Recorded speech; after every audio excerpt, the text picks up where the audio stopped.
BBM Raster, BBM National Irrigation Administration. Alam mo, Bombo Roger, dito BBM rice tayo.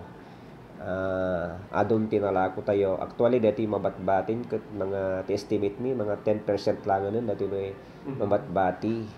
So, 90% nabayon kun na-distributan.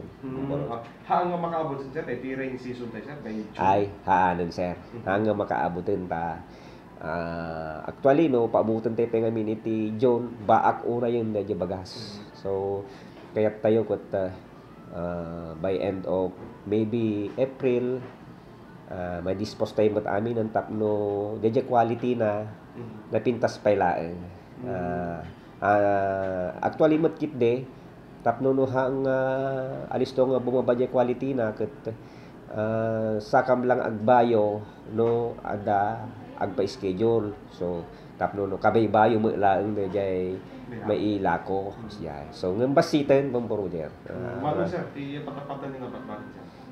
Medyo estimate make it at dalangan iti 110 tons nga irik DJ tuno mabayon nga nasa kwalangan 65 tons mga ganon.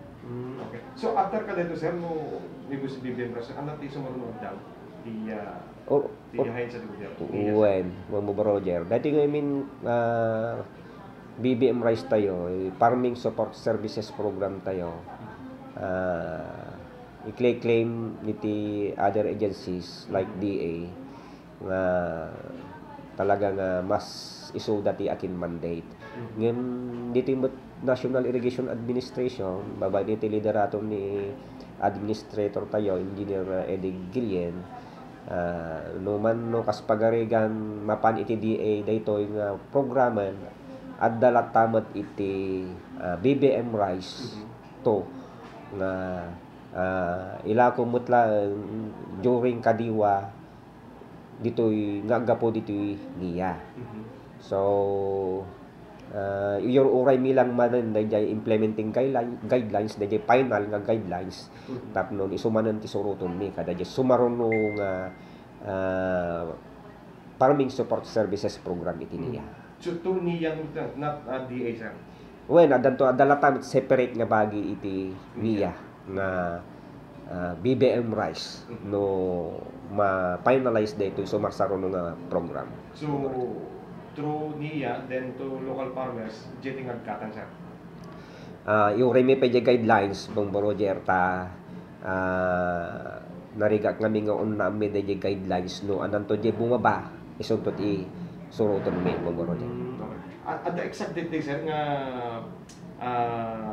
maudi or pinakiwakas iti BBM rice tayo? We are targeting dito BBM rice tayo may boss aging ganat agtapos ti April Bombo Roger. So tuloy-tuloy met sir ti kada Friday? Tuloy-tuloy dito opisina, tuloy-tuloy kun dagitay other munisipyo LGUs nga ag-request adalat tama iti patpatulog tayo. Actually dito yung nauding request is from the office of the Vice Governor, that is March 21, 22 I think. So dahil man ti prepare me madamati milling na kunak nga road dagitay may panmulaeng kat haang stock we make sure nga hamot lang nga binokbok kas jay Bombo Roger. So with the rice for all sir 30 pesos kanji 20 pesos sir? When ada pe lang Bombo Roger. Okay. Sir, it is